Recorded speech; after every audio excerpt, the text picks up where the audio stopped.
Next, we have the variant capacity, which means inside the same block, you can make the engine, the bore, and the stroke smaller just by moving these. So within the same block, you can have versions that are smaller and brighter to suit your different applications. But to me, I believe it is unnecessary, and you can tune it instead, which we will approach soon. And do not forget the quality slider here. Basically, the zero quality does not mean low quality products. It means standard parts. But from the tradition where I'm from, GENWMW, standard is not good enough. So we up the quality if we want better. Also, some despicable brands, they lower the quality in order to save on engineering time and cost. But be careful, when you lower the quality too much, you make the product bad and the reliability falls. Next, we talk about the tuning of the engine. On the left, you see compression: low, normal, high, extreme. The compression ratio means when the pistons are at bottom dead center, which means basically down the most it can go, and compare it with top dead center. Basically, what it's trying to say is when it's at bottom dead center, the space inside here is 10 times, as you see, bigger than the space when the piston is at top dead center. It applies to all of them. With the more compression you have, you should be able to have more efficiency and more power. With reduction, you have less. And you see, if this, it means, see, 7.0 to 1, which means when down, it's 7 times bigger than when it's up. However, when it's bigger, it means the pistons are moving, basically they're moving closer to the top, and they get more power. However, the combustion becomes hotter, and it's worse for the environment if it's too hot. But too low, it consumes too much fuel, and that's also bad for the environment. So you have to tune the engine properly with the proper combustion. Cam profile. Now, the cam profile means how much and how long these are open for. With highest, they are pushed out much and open for a long time. With lowest, they open just very little and for a very short time. Now, we must talk, since we come into engine tuning, we must talk about knocking and also cam profile. Now, you see, this is the power the engine is making right now. And we must understand about fuels a bit first before we go. The fuel we're using for this engine is the 91 octane. Regular, normal, benzene, petrol, gasoline, whatever you call it. Now, over here, we use run units in Hetvesian. You can change the unit to AKI or whatever you need in the settings over here, but you have to go to the main menu first. But for all the intents and purposes of being Hetvesian and being patriotically Hetvesian, I'll use run. Okay. The compression here, with each increase, you see the power gets better and the thermal efficiency gets better. You can see that this is the last one, the last as in next and the previous before I move that. Every time I move it up, it gets better on the efficiency and the power gets better. The horsepower is the work. You can compare it to like kilowatts, the amount of energy being created, the amount of work being created. The more compression, the more power. Usually, the better efficiency too. But each time you compress more, this is the minimum octane. If the fuel is less than this, the engine will knock, which means the fuel will explode before the engine wants it to explode, and we will create bad explosions in the engine that can destroy the engine. So if I move it to 91, the engine is still safe. Excuse me. The engine is still safe, but if I make more, it won't be good. And let's see if I try to run the engine from now.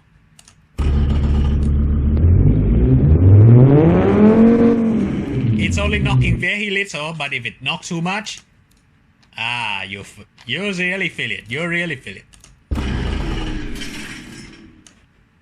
Now, there you go. Let's just fix this up real quick. See, with too much run here, you can solve it with reducing the compression ratio. Like so.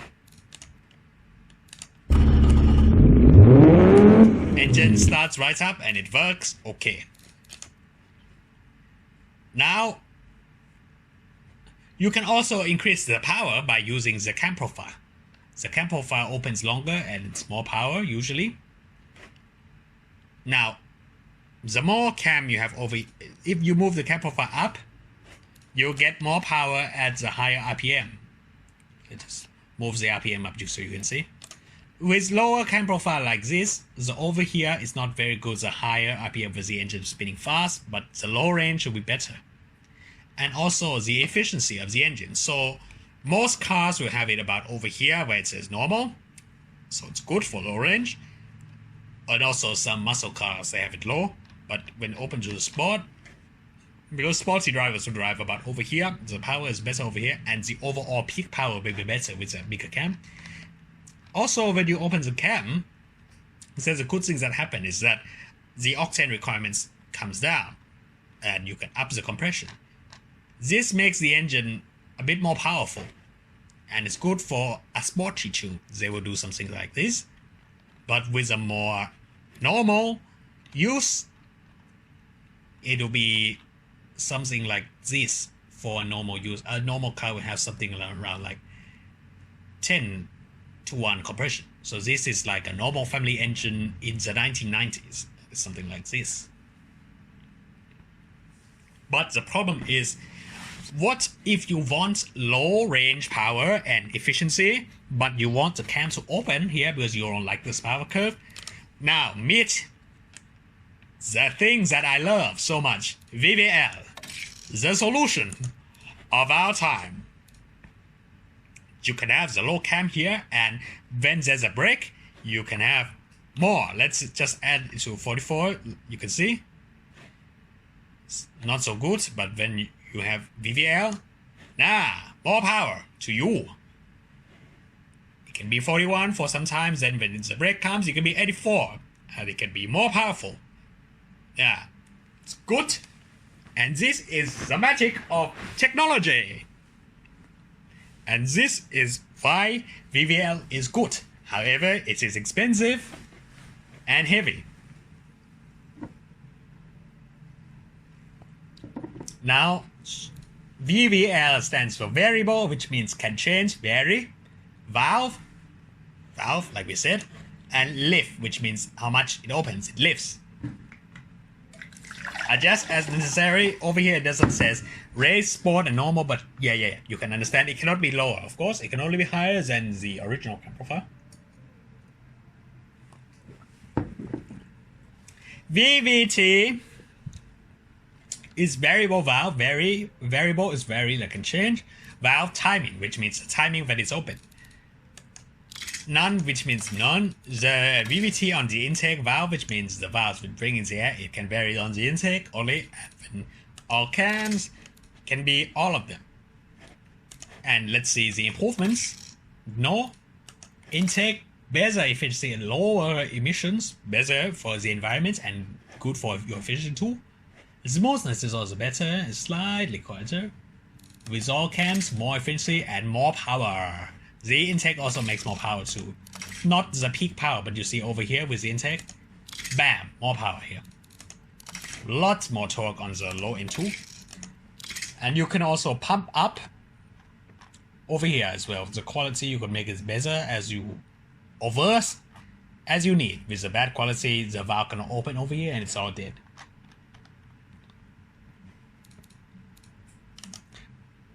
There's lots of noise going on out there, but we shall continue with the class nonetheless. Over here is the aspiration and the natural aspiration, which means the engine will just suck in the air by nature, which means no much more pressure than the air outside. Over here there's a valve, which means if you don't press the pedal down fully, the engine will suck in less pressure, which is not optimum. But that doesn't mean I'm encouraging you to press the throttle fully every time you go. That's not good. Some engines will be efficient no matter that anyway, but it's okay. But you can mitigate the problem with the turbocharger. It will basically force in a bit more air at the atmospheric pressure and get more efficiency. But I warn you, don't step on the throttle fully every time you drive around. Just drive normally, drive safe. The turbocharger will leave for later, okay? We'll just do with what we need for the basic engine first. Now the fuel system.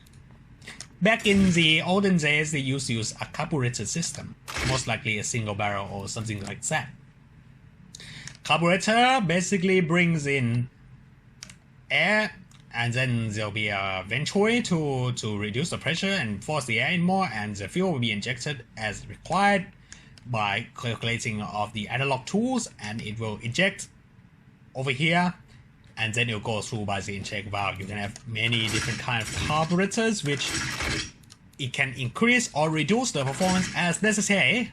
As you can see, with the carbu, now it requires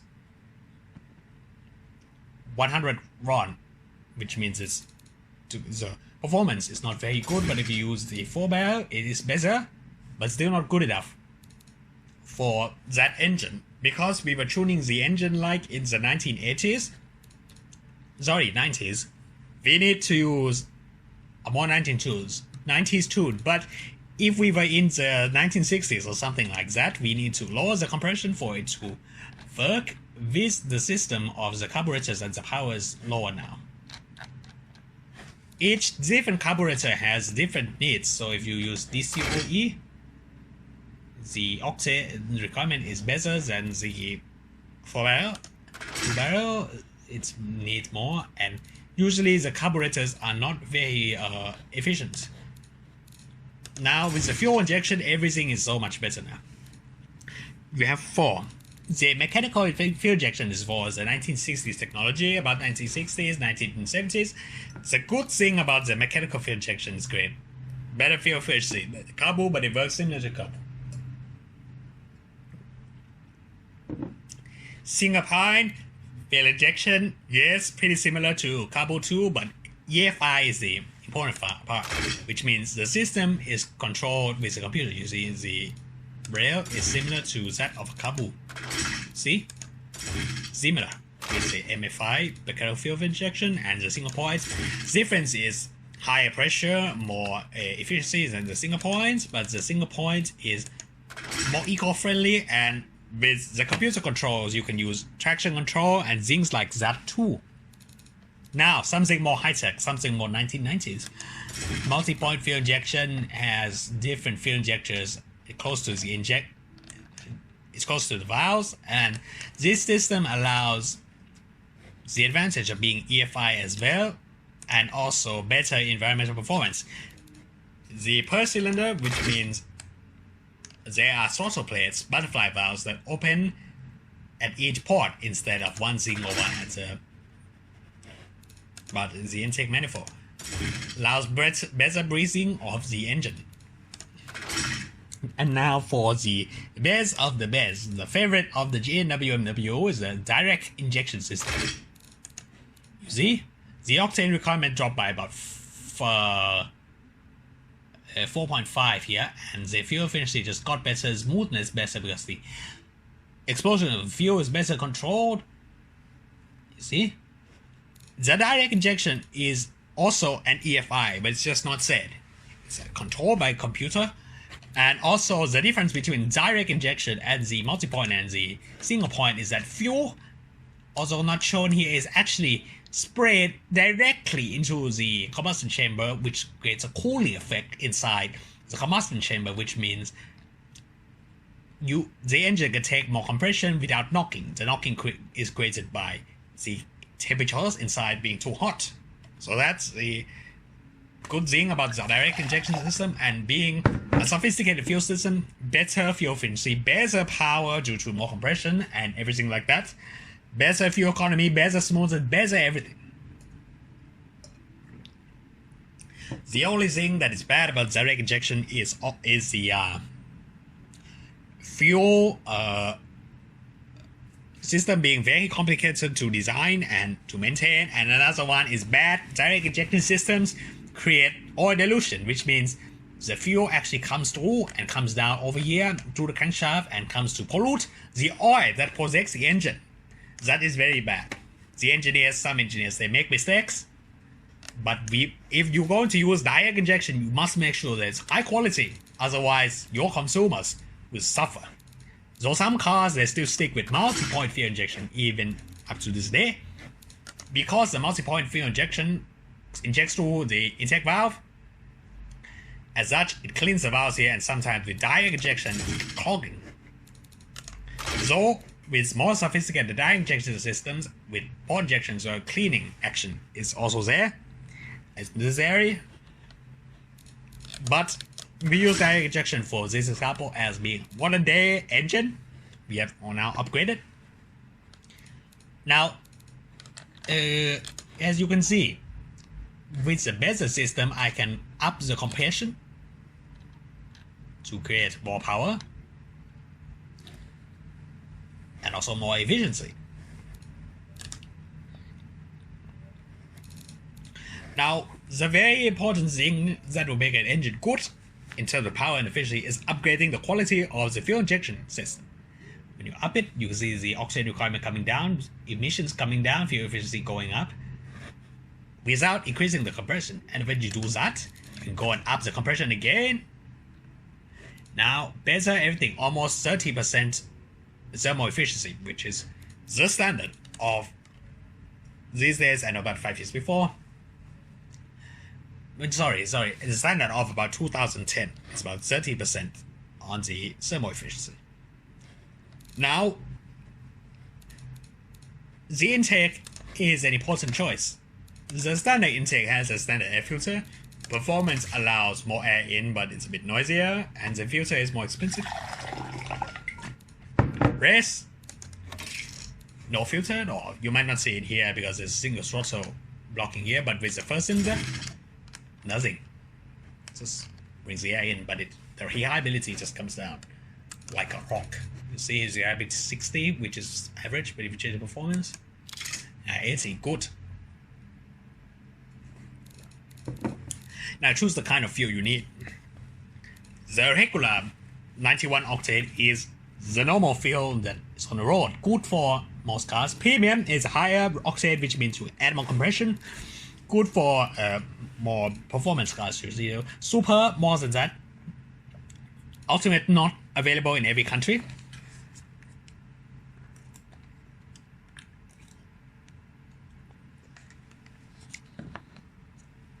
Yeah. Low quality, some countries they still use it. Leaded and super leaded are used in the past. It creates a huge amount of pollution. See?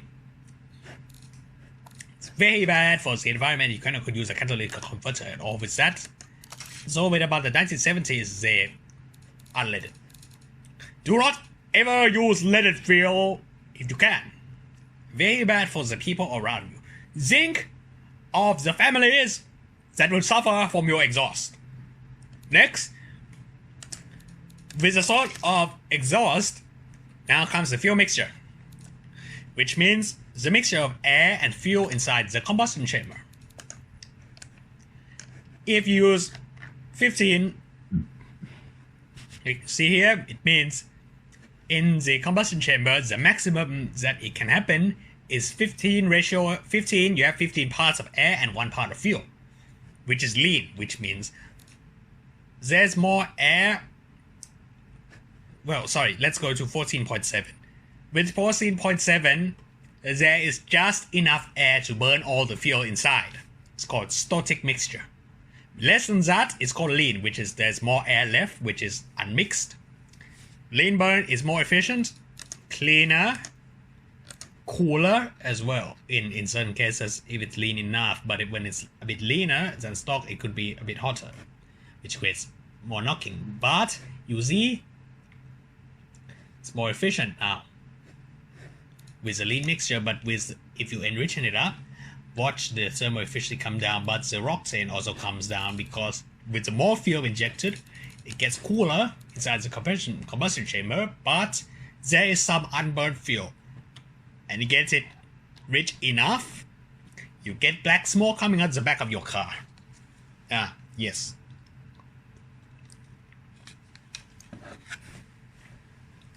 To me, you can make a powerful engine with lean burn. It's okay. Some people they use rich burn, but if you make it too rich, the power won't be better. Goes up to a certain point, then it comes down, then the warning saying it's too rich basically. It's the combustion chambers, there's too much fuel, some fuel not being burned, and it's just cooling everything down too much, and then it's just so much, then later no power at all, because basically the inside of the engine is just too rich, and it's just water, fuel everywhere, and it's just engine's just locked. Let me show you. The engine will become locked because there's so much fuel that it cannot be burned. The piston move up and it's just crush itself because the fuel in there. Yeah, I tell you, don't get too rich. Now it runs. Good. Ignition timing. Ignition timing, advanced and retarded. And I didn't say a bad word there. It means slow. Which means when the ignition timing is most advanced, it is ignited at the specific time when the pistons are just about to start coming down. When it's neutral point at the top dead center. Which is when it's slowed down, pistons will come down a bit. With the ignition advance, it gets more power and also more efficiency and more power focus to a bit to the high end. If I just increase the fuel to the 95 so you can see, gets more power overall first, and the power slightly in this engine moves to the high end of the rev, creates more power, more efficiency. It's good, but with the retarded timing, you get very slightly power more down low, it's just not much. And with the more timing, the overall power gets better and the low end power also gets better too.